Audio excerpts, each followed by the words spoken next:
예, 바쁘신 와중에도 이렇게 시간 내주신 교수님들과 학생분들 그리고 관계자분들에게 진심으로 감사드립니다. 저희는 고객에게 미소를 선물하는 세계 속의 오로라 월드 발표를 맡은 이호재라고 합니다. 예, 저희 테이블 컨텐츠는 교수님이 져서 미래 마케팅에 따랐고요. 마지막에 정상에서의 경쟁에서 저희 아이디어를 재현하는 것으로 이번 발표를 하겠습니다.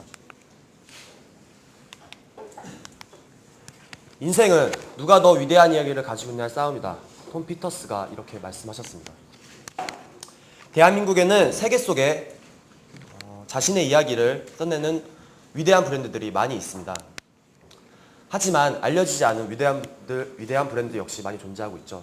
그렇기 때문에 지금 이 자리가 의미가 있고 가치가 있다고 생각합니다. 기업 브랜드 가치가 곧 국가 브랜드를 높일 수 있다. 대한민국에 숨겨진 위대한 브랜드들을 보다 많은 사람들에게 알려야 할 의무가 저희한테 있다고 생각합니다. 저는 숨은 위대한 글로벌 브랜드의 조건에 세 가지가 있다고 생각합니다. 첫 번째는 지속적인 성장 가능성, 그리고 세계 시장의 확실한 지위, 그리고 명확하고 긍정적인 비즈니스 플랜을 지니고 있어야 합니다. 저희는 바로 이 적합한 기업으로 오로라 월드를 생각합니다. 오로라 월드는 세계 글로벌 시장에서 가장 큰 포션을 차지하고 있는 미국 시장의 글로벌 브랜드 파워 2위에 랭크되어 있습니다. 그리고 러시아에서는 부동의 매출 1위를 차지하고 있는 글로벌 업체입니다. 그리고 세계 완구 시장은 지속적으로 성장하고 있습니다. 이 성장하고 있는 가운데 오로라 월드가 앞으로 그 성장세에 보다 보탬이 될 것이라 확신하고 있습니다. 그리고 오로라 월드는 기존의 플러시 토이뿐만 아니라 컨텐츠 비즈니스까지 진출함으로써 앞으로의 종합 엔터테인먼트 기업으로서 비즈니스 플랜을 가지고 있습니다. 저는 감히 브랜드 역시 누가 더 위대한 이야기를 가지고 있나의 싸움이다라고 확신합니다. 그렇다면 지금부터 오로라 월드의 이야기를 시작하겠습니다. 그렇다면 오로라 월드는 어떤 기업일까요? 81년도에 설립된 오로라 월드는 약 30년의 역사를 지닌 글로벌 업체입니다. 그리고 노희열 회장님께서 창립자이십니다.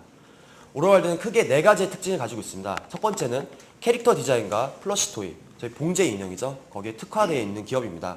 그리고 글로벌 네트워크를 지니고 있고 글로벌 리서치 센터와 인하우스 프로덕션을 지니고 있는 업체입니다. 그리고 무엇보다 기획, 생산, 판매, 유통까지 한 기업에서 아웃소싱을 주지 않고 자신의 역량으로 처리할 수 있는 그런 기업입니다. 저희 오막 경쟁에서 오로라 월드가 현재 주류 시장을 넘어 정상에서의 경쟁에 있다면은 과거에서 어땠고 현재는 지금 어떤 모습이고 앞으로 어떤 모습으로 발전해야 되는지에 따라 PT를 구성해봤습니다. 첫 번째입니다. 예견 그리고 뉴파워 준비 경쟁입니다. 예견 경쟁에서 한계를 인식하고 그 한계를 해결하는 과정이 바로 뉴파워 경쟁입니다. OEM 업체에 대해서 아십니까? OEM이란 자신의 상표가 아니라 남의 이름을 빌려서 생산해주는 그런 업체의 형태를 이야기하고 있습니다. 대표적인 70년대, 80년대 한국의 산업 형태라고 할 수 있죠. OEM 업체로 시작한 오로라 월드는 네 가지의 한계가 존재했습니다. 첫 번째는 매출 대비 이익률의 한계입니다. 그리고 두 번째는 임금 상승에 따라 경쟁률이 악화되고 있었습니다. 그리고 세 번째, 기술 개발의 한계가 존재했고 미국 바이어들에 대한 의존적인 관계이기 때문에 불완전한 시장 지위를 차지할 수밖에 없었습니다. OEM 업체로서 한계를 인식한 오로라 월드는 변화를 준비합니다. 그건 바로 새로운 도전이었습니다. 뉴파워 경쟁, OBM 업체로서의 변화입니다. OBM이란 자신의 브랜드를 가지고 물건을 직접 시장에 파는, 시장에 진출하는 그런 형태를 이야기하고 있습니다. OBM을 채택했을 때 부가가치 상승, 그리고 수익 다변화를 꾀할 수 있습니다. 즉, 지속 가능한 성장 동력을 확보하기 위해선 OBM은 선택이 아니라 필수였습니다. 그 진출 시장은 바로 첫 번째, 미국 시장입니다. 왜냐하면 전체 캐릭터 완구 시장의 약 40%를 차지하고 있는 가장 큰 시장이기 때문입니다. 그래서 92년도에 오로라 월드는 AMA 플러스라는 위장 법인을 설립합니다. 그리고 특유의 발품 마케팅을 통해서 시장에 직접 진출하려고 노력했습니다.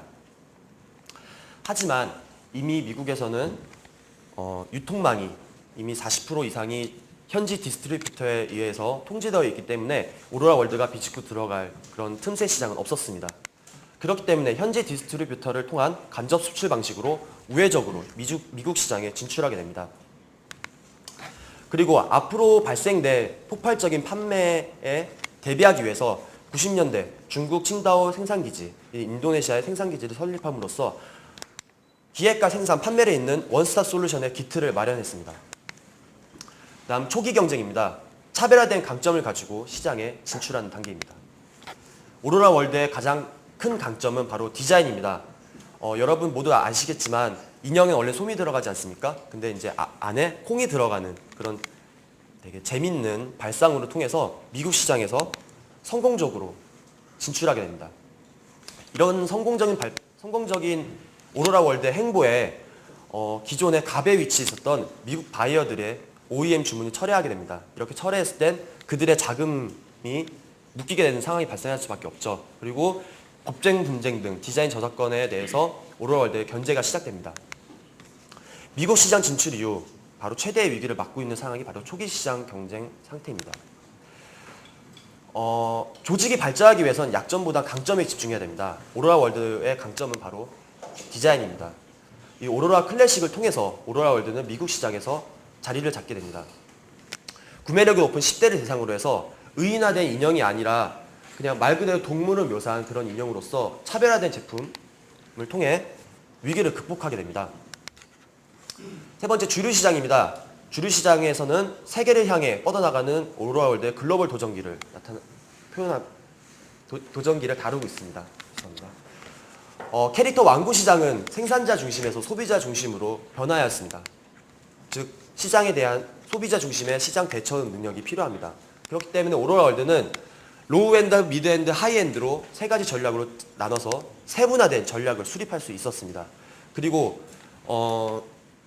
전략뿐만 아니라 지역마다, 문화마다의 차이가 있기 때문에 거기에 맞는 디자인을 구축함으로써 국가별 각기 다른 캐릭터를 소유할 수 있었습니다. 그렇다면 세계에 어떻게 진출했을까요? 먼저 영국을 살펴보시겠습니다. 영국에서는 프리미엄 시장을 공략했습니다. 그리고 명품들만 입점할 수 있다는 헤로트에 입점하게 되었습니다. 부동의 시장 점유율 1위였습니다. 그리고 러시아에서도 40%, 시장 점유율 40%를 차지하고 부동의 1위를 차지하고 있었습니다. 이런 성공에는 바로 글로벌 네트워크를 통한 원스톱 솔루션이 가장 기인한 결과입니다. 하지만 이것만으로 성공을 이룰 수 있었을까요?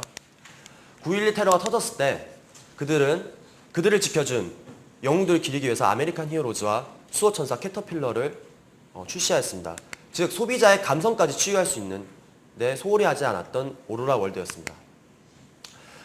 변화에 적응하는 종이 가장 강한 종이다. 찰스 다인이 이야기했습니다. 오로라 월드는 컨텐츠 업체로서 변화를 준비하고 있습니다. 경쟁 기업과 차별화를 하기 위해서, 그리고 미키마우스나 헬로키티 같은 메가 브랜드를 만들기 위해서, 그리고 플러시 인형의 인형 매출 증대를 위해서 오로라 월드는 새로운 그들의 성장 동력으로 유아 친구들을 발표했습니다. 그리고 유아 월드는 2009년도에 첫 방영을 시작한 이후 42개국에서 방영하고 2010년도 오로라 월드 총 매출의 20%를 차지하면서 급속적이고 폭발적인 판매 성장을 이뤄내고 있습니다. 그리고 오로라 월드, 그렇습니다. 네 번째, 성공 요인을 분석한 다음에 시사점을 도출하겠습니다.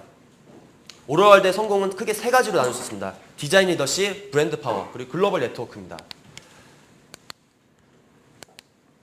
디자인 리더십은 디자인 데이터베이스화하고 디자인 센터 간의 유기적 관계를 통해서 디자인의 강점을 계속 발전할 수 있었습니다. 그리고 브랜드 파워는 엄격한 품질 검사를 통해서 브랜드 인지도뿐만 아니라 품질에서도 고객에게 실망을 주지 않는 그런 브랜드로서의 입지를 다져나가고 있습니다.